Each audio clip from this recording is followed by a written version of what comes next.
Haleluya, Yesus kita dahsyat, Yesus kita luar biasa. Selamat datang dalam program kita Kamu Hebat, secara khusus dalam serial pembahasan tentang 33 kunci untuk membangun keluarga dalam suasana sorga, dalam program kita Firman Sebelum Bobo. Karena saudara kekasih dalam Tuhan, baik sebelum istirahat malam maupun bangun pagi maupun keseharian kita, pastikan firman Tuhan selalu memenuhi hidup kita. Karena kita bilang, kalau kamu tinggal dalam aku dan firmanku tinggal dalam kamu, minta apa saja maka aku akan menyediakan bagimu. Bahkan Yesus berkata, kamu sudah bersih oleh firman yang kukatakan kepadamu. Orang-orang yang bergaul dengan firman akan kuat. Orang-orang yang bergaul dengan firman akan penuh mujizat. Orang-orang yang bergaul dengan firman akan tetap sadar bahwa semua yang dia miliki berasal dari Tuhan. Haleluya. Nah, saudara kekasih dalam Tuhan, hari ini kita masuk pada bagian yang kedua, di mana kita sedang membahas tentang pernikahan adalah ide Allah yang terbaik di Taman Eden. Jadi pernikahan bukan ide manusia. Pernikahan bukan mulai dari orang yang kesepian, karena tidak ada dalam pemikiran Adam waktu itu untuk memohon kepada Tuhan agar diberkati dalam pernikahan. Tetapi Allah sendiri yang melihat tidak baik kalau manusia itu seorang diri saja. Aku akan memberikan seorang penolong yang sepadan baginya. Jadi pernikahan harusnya tambah indah, pernikahan harusnya tambah bahagia. Menjadi aneh kalau hari-hari ini orang berkata, kenapa ya masa pacaran kita bahagia ya, kok setelah pernikahan hidup kita jadi susah kayak begini. Saudara kekasih dalam Tuhan, ada yang tidak beres. Karena pernikahan pada dasarnya adalah ide Allah yang terbaik di Taman Eden. Dan doa saya, firman hari ini memberi kekuatan buat setiap saudara untuk mengerti lebih dalam tentang apa artinya pernikahan adalah ide Allah yang terbaik di Taman Eden. Dengan doa saya, setiap saudara yang sudah menikah, kalaupun ada masalah, dapat menyelesaikan persoalannya. Karena rumah tangga yang bahagia bukan rumah tangga tanpa persoalan, tapi rumah tangga yang bisa menyelesaikan setiap persoalan dalam terang Tuhan, dalam kasih Tuhan, dalam kesabaran Tuhan, dan di dalam kehendak Tuhan. Doa saya, program hari ini menolong saudara untuk membangun keluarga dalam suasana sorga. Haleluya. Ini adalah hari yang luar biasa kembali karena kita masuk di dalam seri kedua, ya kan, atau poin kedua atau bagian kedua dari pembahasan kita tentang 33 kunci untuk meraih keluarga dalam suasana sorga. Nah, saudaraku yang kasih dalam Tuhan, saya masih ada di Mount of Olive kembali hari ini, atau di Bukit Zaitun. Dan saudaraku yang kasih dalam Tuhan, saya selalu senang tempat ini. Di sini saya banyak meluangkan waktu untuk berdoa setiap kali kunjungan saya ke Tanah Perjanjian, karena selalu menarik perhatian saya untuk melihat kota Yerusalem, kota yang Yesus pernah tangisi ini. Nah, saya hanya mau memberitahu buat saudara ada satu hal yang penting di dalam pemandangan ini. Kalau saudara lihat sekarang, ini adalah pintu gerbang indah di zaman Kristus. Ingat, Petrus dan Yohanes membangkitkan seorang lumpuh atau menyembuhkan seorang lumpuh yang sedang meminta-minta sedekah sambil berkata, silver and gold have I none, tetapi apa yang kupunyai kuberikan kepadamu. Demi nama Yesus orang Nazaret, bangun dan berjalanlah. Nah, ini dia pintu gerbang indah hari ini bernama Golden Gate. Dan pintu ini menjadi begitu penting buat bangsa Israel.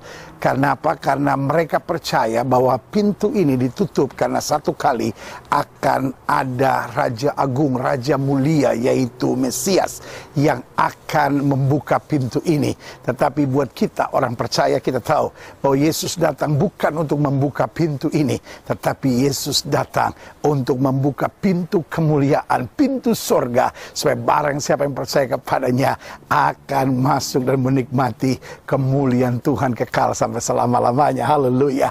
Nah, saudaraku yang kasih dalam Tuhan, hari ini saya masuk dalam pembahasan kedua dalam rangkaian 33 kunci untuk membangun keluarga dalam suasana sorga. Berarti hari ini saya bagi kunci yang kedua. Pastikan kunci yang pertama jangan hilang dulu, bahwa keluarga adalah perjanjian, ya kan?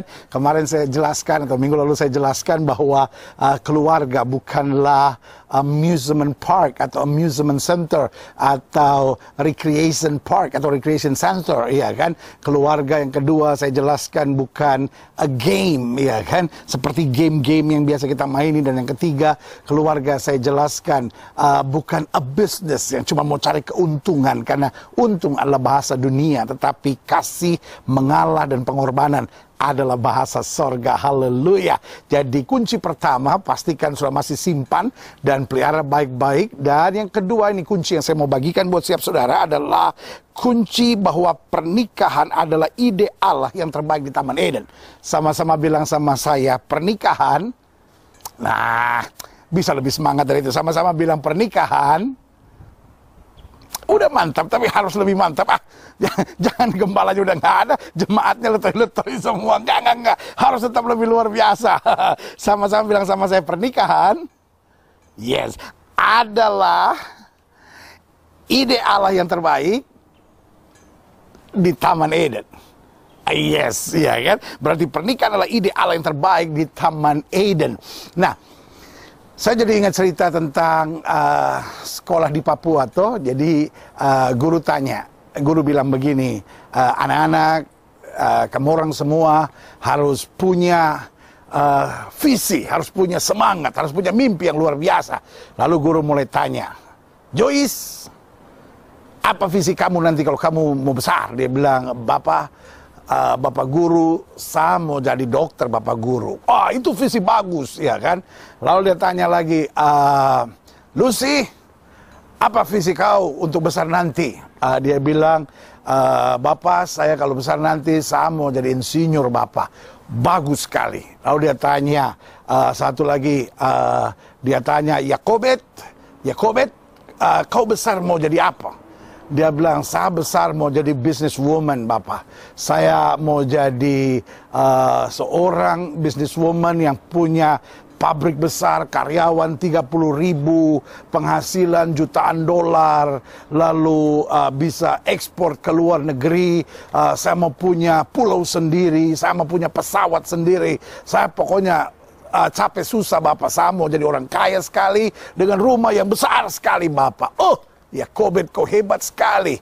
Itu luar biasa. Lalu ada satu anak nakal, nama David tuh. Jadi guru tanya, David, setelah kau dengar teman-temanmu ini punya mimpi-mimpi yang luar biasa, kau David, apa kau punya mimpi? Lalu David angkat tangan, Bapak, mimpi saya cuma sederhana. Saya tidak mau yang aneh-aneh. Saya cuma mau kawin sama Yakobet saja, Bapak. Itu namanya pengeretan, saudara. Cuma mau ambil jalan pintas. Parah David ini. Aduh, saudara, gue yang kasih nama. Sorry kalau ada yang namanya sama, Pak David, Bung David, Adik David, minta maaf, ya kan? Ini kan cuma cerita tuh, jangan sampai masuk hati, ya kan? Bapak, saya mau kawin sama Yakobet saja, Bapak.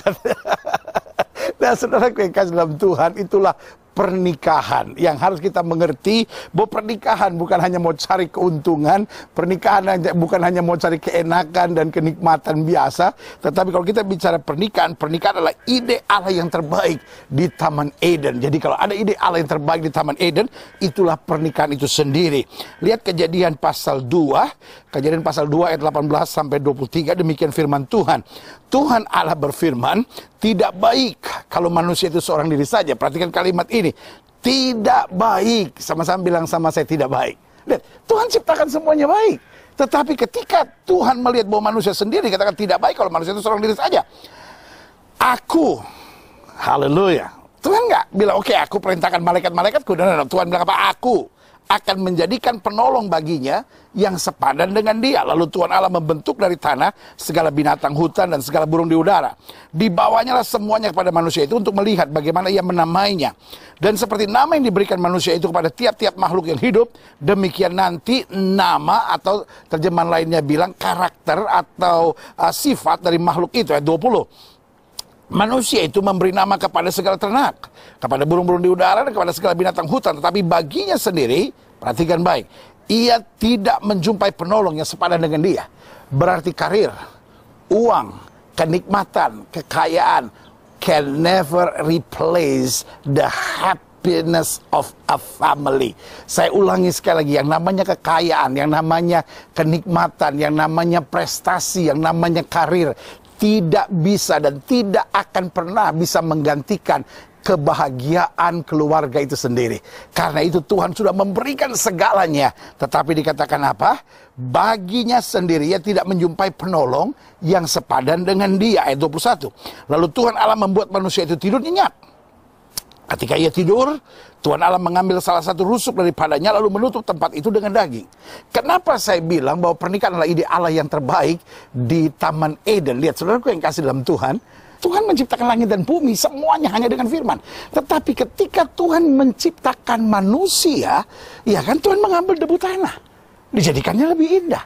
Tetapi yang lebih luar biasanya lagi, waktu Tuhan menciptakan pernikahan, bukan cuma debu, dan juga bukan cuma firman, bukan cuma debu tanah, jemaat sekalian. Apa yang terjadi? Tuhan Allah membuat manusia itu tidur. Jadi gini, firman hanya just a word, hanya berfirman, ya kan? Waktu mengambil debu tanah, membentuk, lalu memberi nafas, 2 langkah. Tetapi lihat apa yang terjadi. Jadi menciptakan langit bumi hanya 1 langkah, menciptakan manusia 2 langkah. Tetapi menciptakan pernikahan yang bahagia, apa yang terjadi? Lalu Tuhan Allah membuat manusia itu tidur nyenyak. Yang pertama tidur, ya kan? Tuhan membuat manusia itu tidur. Ketika ia tidur, Tuhan Allah mengambil salah satu rusuk daripadanya. Jadi dibuka dulu, diambil dulu rusuknya, dan pasti ditutup lagi. Kalau nggak ditutup lagi, kakak, kau pikir mau jadi berantakan kah? Ya kan? Jadi ditutup lagi, ya kan? Lalu menutup tempat itu dengan daging. Dan dari rusuk yang diambil Tuhan Allah dari manusia itu, dibangunnya seorang perempuan. Jadi lihat, langkahnya yang pertama, dibuat tidur. Yang kedua, dioperasi. Diambil rusuk. Yang ketiga, ditutup lagi. Yang keempat, dibentuk. Ya kan? Dan yang kelima, dibawa 5 langkah untuk membuat manusia itu memiliki kebahagiaan dalam pernikahan. Berarti absolutely from God's side, Tuhan ingin rumah tangga kita bahagia.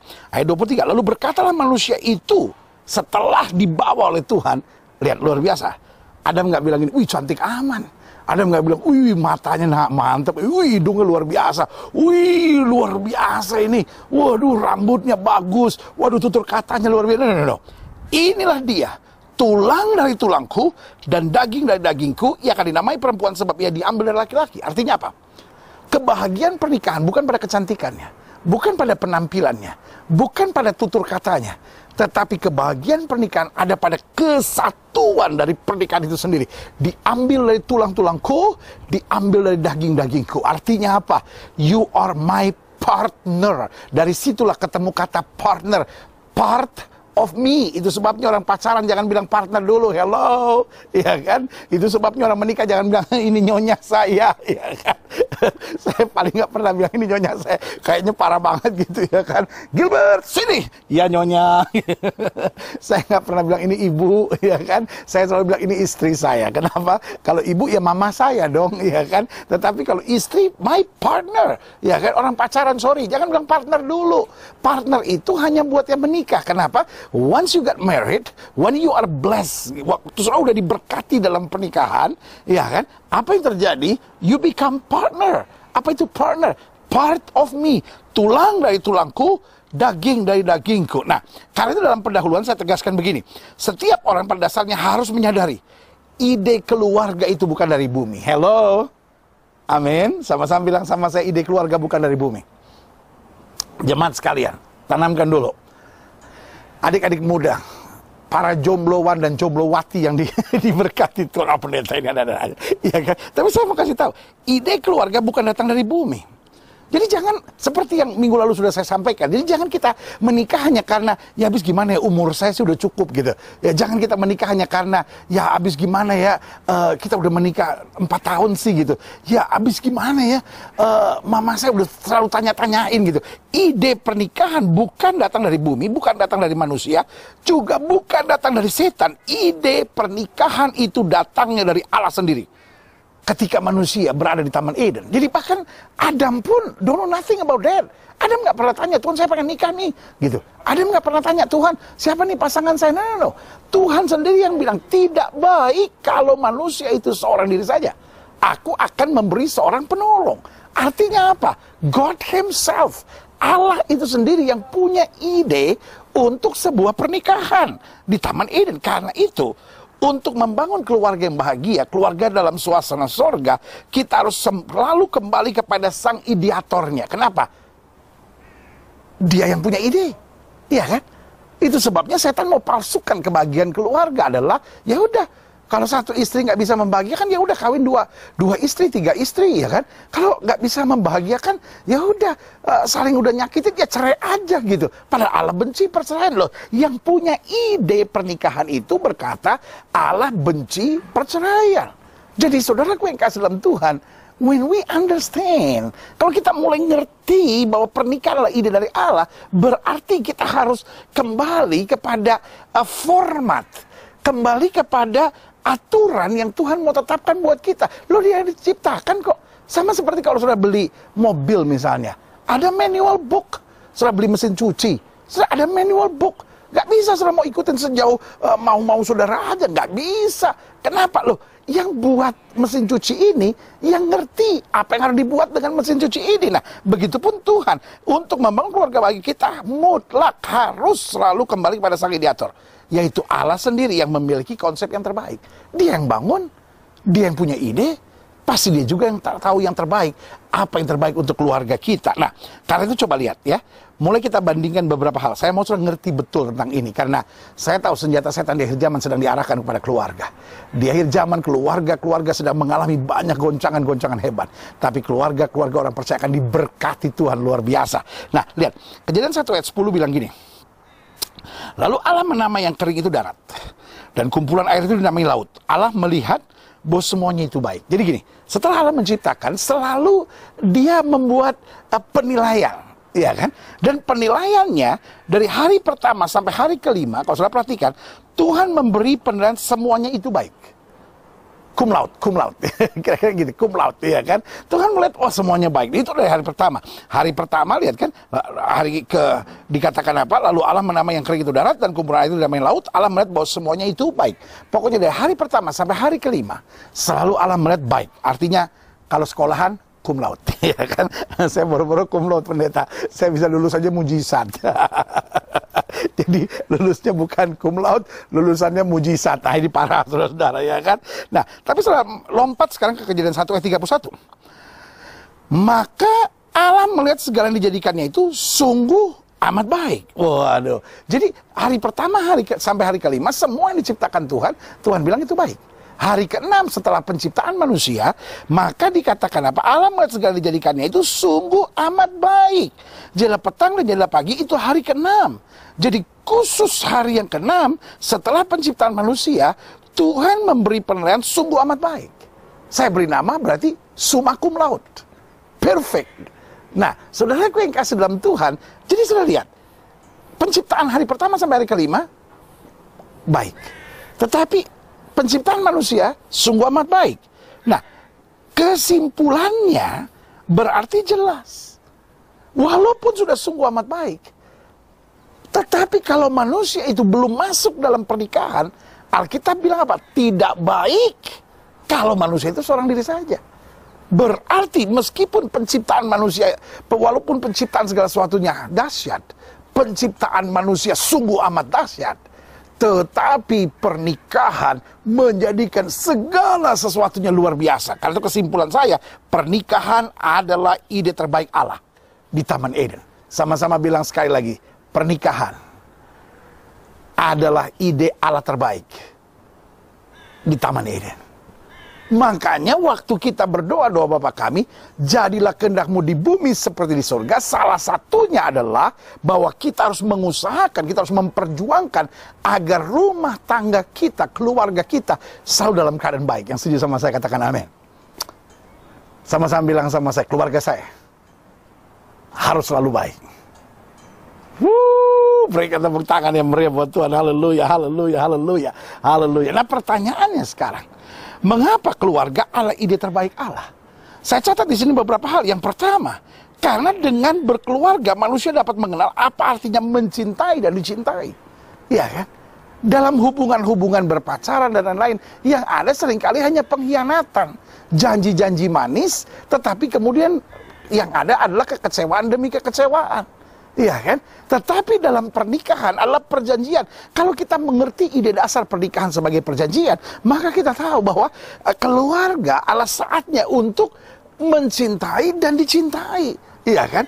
Karena itu selalu saya bilang, anak-anak saudara, apalagi ketika dia masih di bawah umur 12 tahun, beri perhatian yang cukup. Pastikan anak-anak kita butuh uang, betul.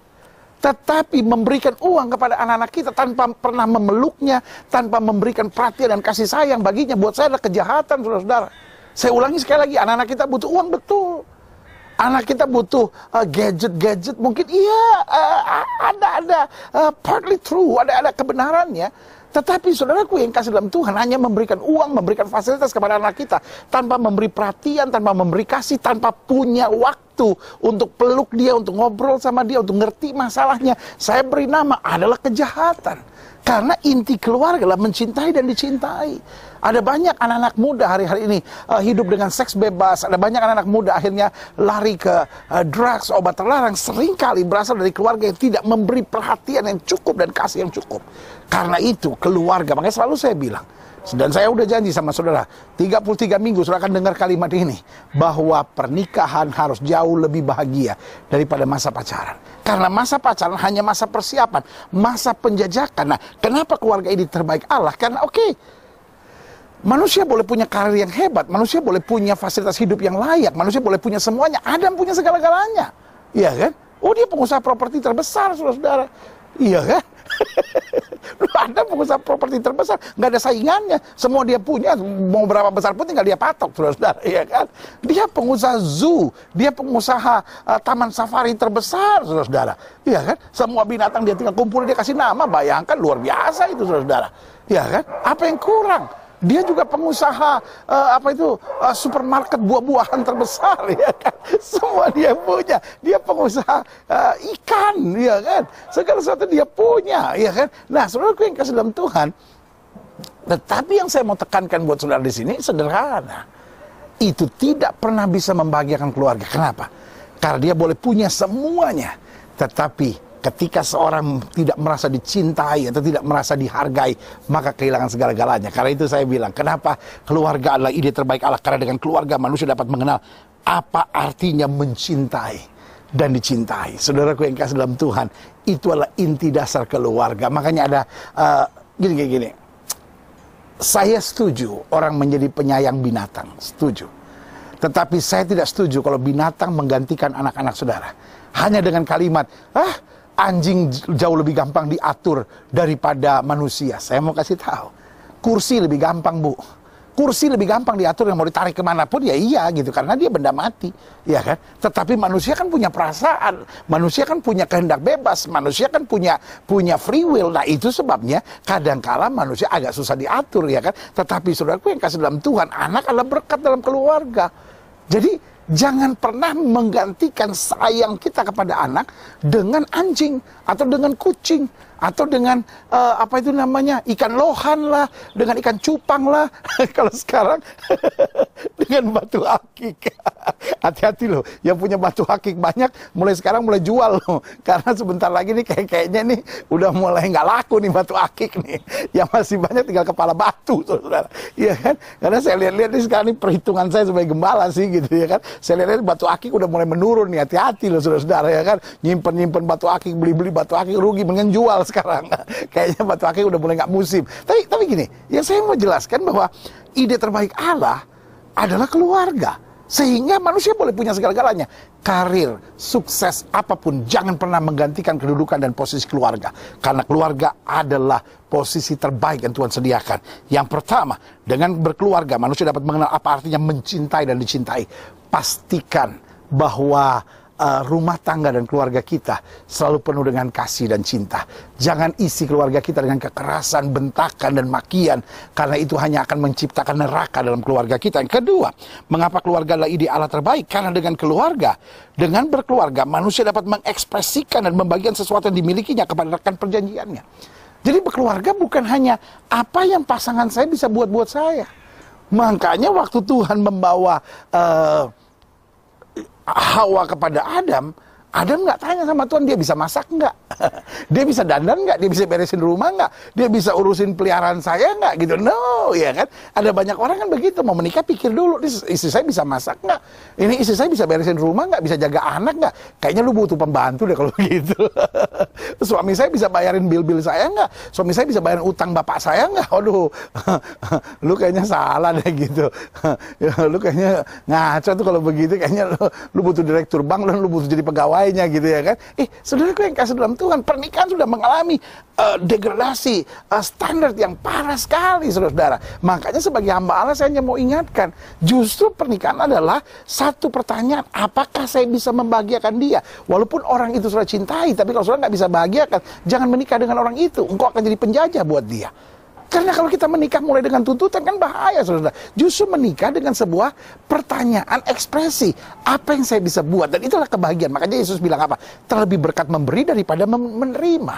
Kebahagiaan pernikahan itu bukan ketika, wah, istri saya memberikan segalanya buat saya. Tetapi kebahagiaan itu adalah ketika istrimu berkata, Papa, aku tidak bisa hidup tanpa kamu. Iya, orang-orang pacaran kan sering ngomong, aku tidak bisa hidup tanpa kamu. Sekarang saya mau tanya sama saudara-saudara yang pernah digombalin sama pasangan saudara dulu itu, bilang, I can never live without you. Sekarang setelah putus dia ada di mana? Masih hidup nggak? Masih toh. Bahkan lebih parah lagi, lebih bahagia daripada sama saudara. Jadi yang saya mau tekankan di sini buat saudara itu sebenarnya sederhana. Kenapa? Bahwa pernikahan adalah ideal yang terbaik. Karena dengan menikah, dengan berkeluarga, manusia dapat mengekspresikan dan membagikan sesuatu yang dimilikinya, ya kan? Sekarang gini, oke, saya sedang ada di Yerusalem di sini. Nah, Israel ini terkenal dengan satu laut yang bernama Laut Mati. Kenapa dia bernama Laut Mati? Karena dia yang paling rendah. Dia tidak bisa mengalir. Sehingga apa yang terjadi? Tidak bisa ada kehidupan di dalamnya. Nah, ini juga saya mau ingatkan buat saudara. Kalau cinta yang sudah dapat dari Tuhan, cinta yang sudah dapat di keluarga, sudah tidak bagikan, akhirnya sudah jadi orang egois. Jadi orang yang punya karakter jelek banget gitu, saudara-saudara. Kalau saudara cuma mau menerima, lama-lama sudah jadi laut mati, saudara-saudara, yang tidak bisa menghadirkan kehidupan di dalamnya. Yang ketiga, kenapa berkeluarga adalah ide Allah terbaik? Karena dengan berkeluarga, manusia dapat bersama menghadapi segala-galanya. Iya kan? Kenapa berkeluarga bisa menghadapi segala-galanya? Dengar Pengkhotbah 4 ayat 9 sampai 10. Berdua, kan? Makanya Alkitab bilang tidak baik kalau manusia itu seorang diri saja. Berdua lebih baik daripada seorang diri. Karena mereka menerima upah yang baik dalam jerih payah mereka. Lihat ayat 10, ini luar biasa nih. Karena kalau mereka jatuh, yang seorang mengangkat temannya. Tetapi why orang yang jatuh yang tidak mempunyai orang lain untuk mengangkatnya. Jadi kenapa keluarga adalah ide Allah yang terbaik? Karena setiap orang kan punya kelemahan. Nah, ketika seorang jatuh, ketika seorang lemah, ketika seorang punya kekurangan, yang satu mengangkatnya. Nah, itu ide dasar seluruhnya tentang kekeluargaan. Makanya disebut sebagai teman perjanjian. Nah, kalau pasangan kita ada kelemahan, lalu kita hakimi, kita jelekin, kita justru kritik, justru kita maki-maki, ya kan? Berarti kita bukan teman perjanjian. Iya kan? Berarti kita teman kompetisi, saudara-saudara. Siapa yang lebih baik di antara kita? Ini kan jadi bahaya, saudara-saudara. Makanya dia menjadi ide yang terbaik Allah. Kenapa? Karena dengan berkeluarga, manusia dapat menghadapi bersama segala-galanya. Karena satu orang, ya kan, bisa goyah. Tapi dua orang bisa bertahan. Alkitab bilang tali 3 lembar tidak bisa diputuskan. Artinya apa? Keluarga, suami, istri yang dipersatukan dengan Tuhan berarti menjadi 3 pribadi, maka dapat menghadapi segala tantangannya. Haleluya, ya kan? Dan selanjutnya yang keempat, kenapa ide berkeluarga adalah ide terbaik Allah? Yang keempat saya pelajari, karena dengan berkeluarga manusia dapat selalu merasakan kehadiran Tuhan. Jadi ingat loh, itu penting sekali. Intinya berkeluarga adalah membiarkan Tuhan hadir di dalam kehidupan kita.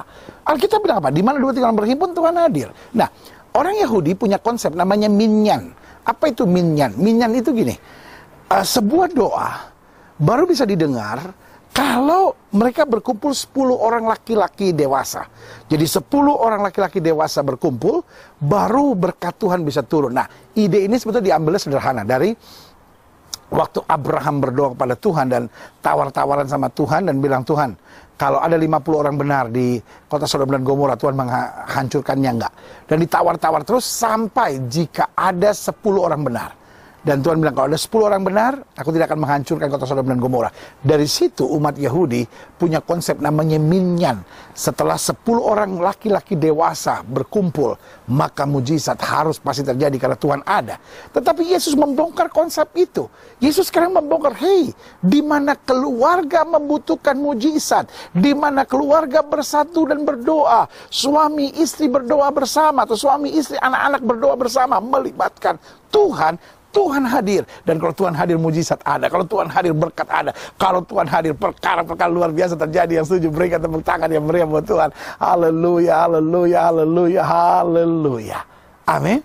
Jadi luar biasanya itu gitu, bahwa ide Allah yang terbaik. Karena apa? Saya ulangi, yang pertama, karena dengan berkeluarga manusia dapat mengenal apa artinya mencintai dan dicintai.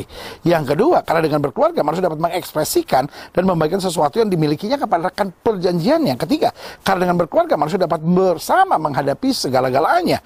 Yang keempat, karena dengan berkeluarga manusia dapat selalu merasakan kehadiran Tuhan. Kan makanya Matius 18 ayat 20 bilang apa? Di mana 2 atau 3 orang berkumpul di dalam namaku, di situ aku ada di tengah-tengah mereka. Ini bicara tentang apa? Keluarga. Haleluya. Nah, selanjutnya, karena keluarga lah ide Allah yang terbaik, apa langkah-langkah kita selanjutnya? Yang pertama, masukilah keluarga dengan benar. Dan inilah kritik buat anak-anak muda sekalian. Jangan cuma sekedar pacaran-pacaran sembarangan, tetapi belajar dalam hidup ini, ngerti dulu pacaran itu apa sih. Bukan aku suka, kamu suka, kita bicara cinta gitu. Pacaran itu bukan berarti, ya bisa suka. Kan ya, namanya cinta kan nggak bisa di-create. Pendeta dia tiba-tiba datang, tiba-tiba. Cinta kan nggak bisa dipaksakan. Oh, banyak istilah. Tetapi saya mau beritahu, cinta itu harus diatur. Bukan love is blind, love is melek. Cinta bisa bedain kok mana yang jelek, mana yang ganteng, ya kan. Makanya selalu saya bilang, kalau yang namanya cantik, ganteng itu relatif lah. Jelek baru mutlak. Ada 3 orang yang gak ketawa, kenapa nggak tahu saya. Udahlah, jangan sampai itu jadi pendeta udah di Yerusalem masih nyindir gue. Sekarang gini, saya mau jelaskan buat saudara sederhana, bahwa Alkitab kan jelas bilang, iya kan, bahwa di mana 2 atau 3 orang berhimpun, Tuhan ada di tengah-tengah kita. Jadi memasuki keluarga, kita harus masuki keluarga dengan benar. Artinya apa? Anak muda jangan pacaran dengan sembarangan, dan jangan juga terlalu cepat berpacaran, karena love is not blind. Love is melek and melotot. Cinta bisa bedain kok gitu. Mana Mercy, mana sepeda kumbang gitu. Iya, cinta bisa bedain kok. Mana wanita cantik, mana yang udah kelihatan muka tua gitu ya. Kan bisa bedain kok gitu. Nah, karena itu cinta harus dikendalikan. Karena yang namanya pacaran adalah masa persiapan untuk menuju pernikahan. Jadi dari sini saya harus mengerti, oh iya, saya mesti atur, jangan terlalu cepat berpacaran, ya kan? Harus diatur cara berpacaran yang benar. Pacaran dengan siapa, ya kan? Jangan pacaran sama orang yang tidak seiman. Jangan pacaran dengan orang yang hanya membuat masa depan kita suram. Jangan pacaran hanya membuat orang yang akhirnya membuat hati kita tersakiti terus-menerus. Jadi karena itu, selalu saya bilang sebelum berpacaran, di masa PDKT gitu, itu lihat dulu. Karena masa-masa PDKT itu masa yang penuh kepalsuan gitu. Istilahnya bulan promosi, saudara. Jadi jangan pernah 2 bulan, 3 bulan PDKT langsung jadian. Jangan. Sampai sudah kenal the realnya dulu gitu, aslinya dulu. Sudah kenal orang tuanya dulu, sudah kenal kebiasaannya dulu, sudah kenal karakter-karakter jeleknya. Makanya selalu saya bilang, jangan pernah pacaran sama orang sebelum sudah tahu kejelekannya. Kenapa? Loh, karena setiap orang ada kekurangan, ada kelemahannya. Nah, kalau setiap orang ya kita lihat, oh belum ada kekurangan, oh dia hebat, dia luar biasa. Jangan pacaran sama orang itu. Sampai sudah ketemu kekurangannya, sampai sudah ketemu segala kelemahannya, baru sudah pikirin. Memiliki pasangan seperti ini, bisa nggak saya bertahan? Bisa nggak saya bahagiakan dia? Dan bisa nggak akhirnya kita cocok dan berbahagia? Itu sangat penting. Jadi ingat, karena keluarga adalah ideal yang terbaik, masuklah keluarga dengan benar. Jangan lakukan hubungan seks sebelum nikah. Jangan pacaran bikin yang enggak-enggak gitu. Tapi jaga hidup dalam kekudusan. Karena apa? Karena kita akan berdiri di altarnya Tuhan dalam kemuliaan. Yang kedua, karena keluarga adalah ideal yang terbaik, bersikaplah benar dalam keluarga, juga ketika keluarga dalam masalah. Jangan baru ada masalah sedikit, udah kita cerai aja deh kalau begitu deh gitu. Iya kan? Jangan istri dibentak, dimaki, jangan suami dilawan, ya kan? Karena kita tahu ini Allah terbaik, berarti di dalamnya ada berkat, ada sukacita, ada kasih, ada kemuliaan Tuhan. Berarti bersikaplah dengan benar. Kalaupun ada masalah, jangan panik. Tuhan yang punya ide keluarga ini, Tuhan juga akan memberkati. Ingat, mujizat Yesus yang pertama bukan ketika dia membangkitkan orang mati, jemaat sekalian. Ingat, ketika mujizat Yesus yang pertama bukan ketika dia memberi makan untuk 5.000 orang, tapi mujizat Yesus yang pertama justru ketika dia ada di mana, di pesta perkawinan, di mana keluarga membutuhkan mujizat, di situ Yesus hadir. Haleluya. Buat Yesus keluarga itu penting, buat Yesus keluarga itu penting. Karena itu bersikaplah benar dalam keluarga, juga ketika keluarga dalam masalah. Ingat, Yesus selalu siap menolong setiap keluarga dalam masalah bagaimanapun. Yang ketiga, selalu libatkan Tuhan dalam keluarga. Keluarga tanpa melibatkan Tuhan akan menjadi keluarga yang salah arah.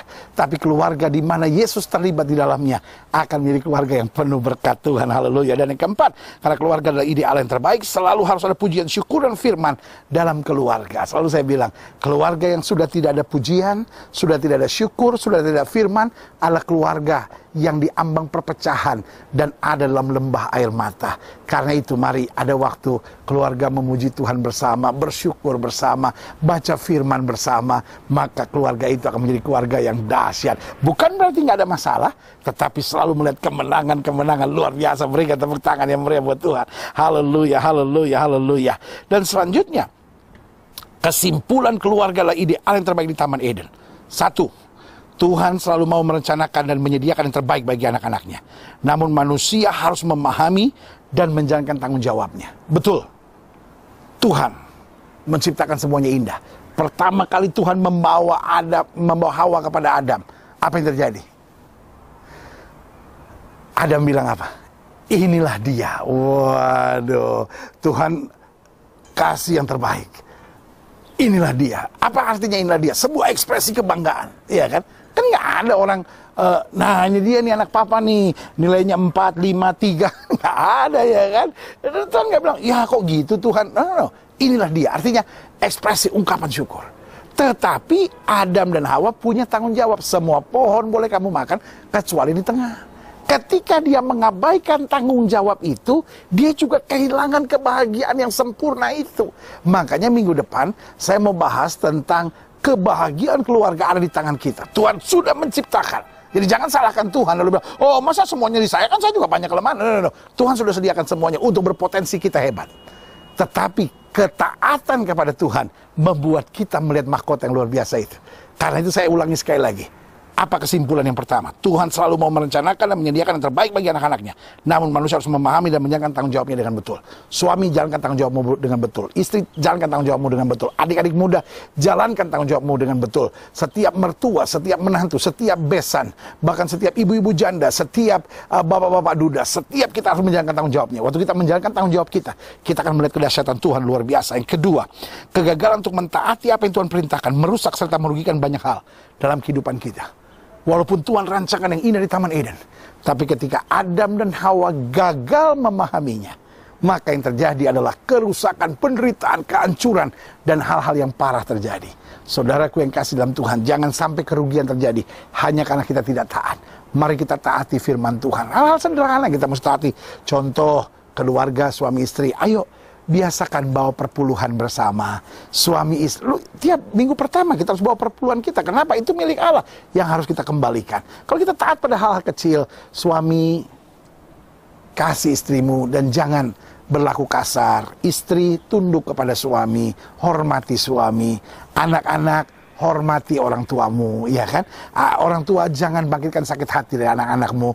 Keluarga, mari berbicara tentang firman Tuhan. Mari ada waktu doa bersama. Ketaatan hal kecil aja. Kalau ada masalah jangan saling menyakiti, jangan saling menyerang, jangan terus saling menuntut, tapi saling mengampuni. Kalau ada persoalan-persoalan yang menyakitkan, jangan terus diingat, lupakan. Ketika kita mulai sadar pada ketaatan sederhana itu, kita akan melihat mahkota-mahkota yang luar biasa. Dan akhir yang ketiga, karena Allah merancangkan yang baik, bukan tidak ada gangguan setan, tetapi pada saat yang bersamaan Tuhan memberi kuasa. Karena itu ayo lawan setan. Jangan sampai setan pakai kedagingan kita untuk akhirnya kita menyerah dan terbujuk. Saudaraku yang kasih dalam Tuhan, di Taman Eden loh. Hello, saya ulangi sekali lagi, di Taman Eden loh. Di Taman Eden Tuhan sendiri yang menciptakan. Setan tetap datang menyerang kau. Tentu Allah berfirman, semua pohon dalam taman ini tidak boleh kamu makan. Saudaraku yang kasih dalam Tuhan, kalau di Taman Eden saja, di dalam pengawasan Tuhan, ada serangan setan. Berarti hari ini saya juga mau bilang, setan bisa menyerang. Tetapi sekarang saya bisa memilih, apakah saya mau larut, saya mau hanyut, saya mau tertipu, atau saya berdiri tegak dan percaya, roh yang ada di dalam saya lebih besar dari roh yang ada dalam dunia ini. Saudaraku yang kekasih dalam Tuhan, sebagai gembala, meskipun saya tidak bersama-sama dengan saudara, saya ada di tanah perjanjian di Yerusalem ini, tetapi hati saya bersama dengan saudara. Dan saya percaya roh Tuhan sedang berbisik kepada saudara hari ini dalam ibadah minggu yang berbahagia ini. Saya percaya ada sesuatu yang baik yang Tuhan mau bicara buat setiap saudara. Dan itu adalah bahwa rumah tangga adalah ide Allah yang terbaik. Mungkin selama ini sudah menangis, mungkin selama ini sudah mengeluh, mungkin selama ini sudah pikir, oh berat Tuhan. Tapi mulai hari ini mari kita bangunkan kembali keluarga kita sebagai ide Allah terbaik di Taman Eden, sehingga kita bisa merasakan suasana sorga sebelum kita tiba di sorga. Dan adik-adik muda, pastikan di masa muda saudara jangan sembarangan. Pastikan di masa muda saudara jaga hubungan hidup saudara dengan baik. Pertama, jaga hubungan hidup saudara dengan Tuhan.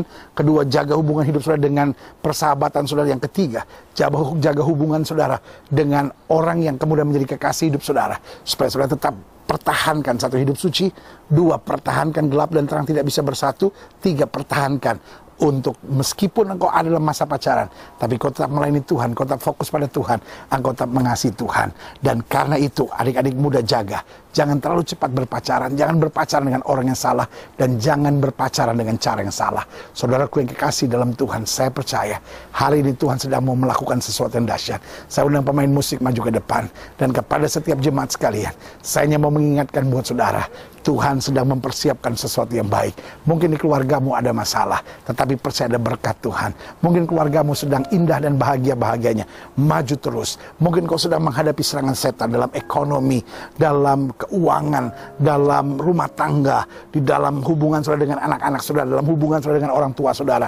Badai besar sedang menerpa. Saya hanya mau mengingatkan buat saudara, Yesus tetap Tuhan, lawan iblis. Karena Alkitab bilang lawan iblis dengan iman yang teguh, maka dia akan lari daripadamu. Saudaraku yang kasih dalam Tuhan, jemaat sekalian tundukkan kepala.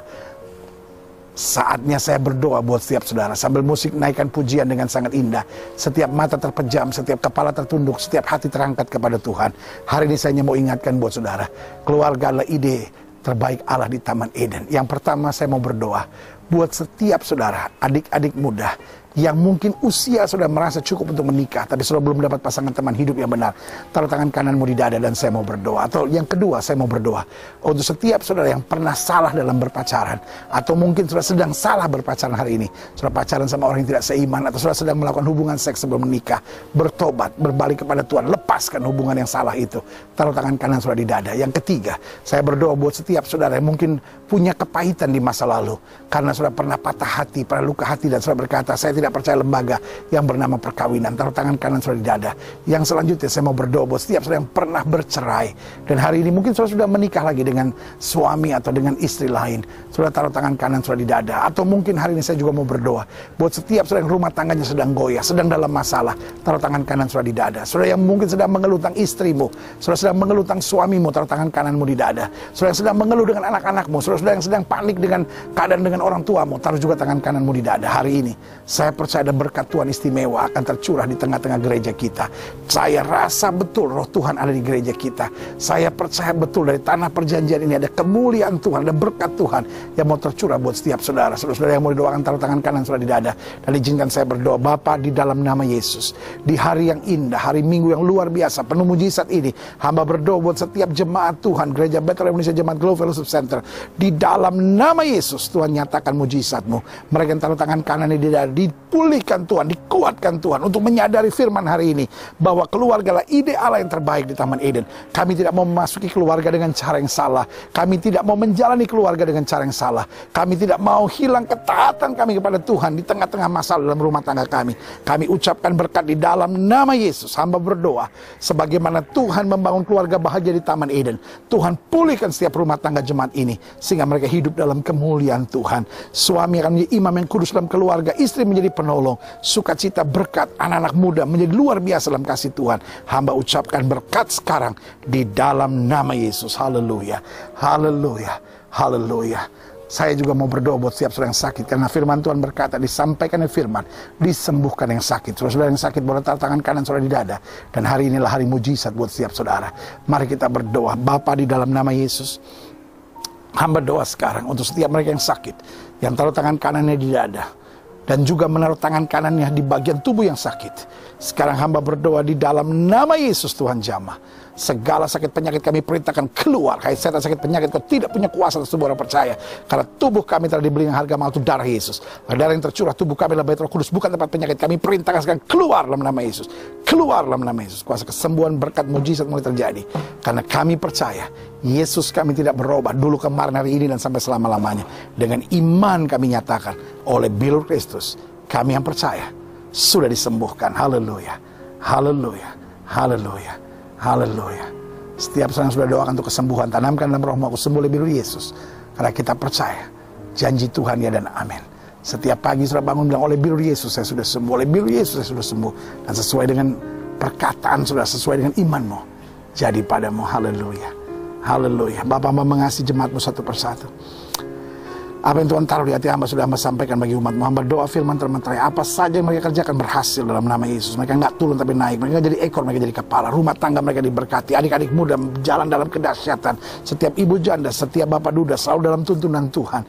Setiap mertua dan menantu hubungannya manis. Setiap suami dan istri hubungannya dahsyat. Kami ucapkan berkat di dalam nama Bapa, Anak, dan Roh Kudus, di dalam nama Tuhan Yesus Kristus. Haleluya, haleluya. Saya undang jemaat sekalian bangkit berdiri. Kita angkat pujian ini karena kita percaya Tuhan ada di tengah-tengah kita. Dan kalau dia ada, dia berkati, dia curahkan berkat, dia nyatakan mujizat, dia lakukan perkara-perkara yang dahsyat. Haleluya, haleluya, haleluya, haleluya.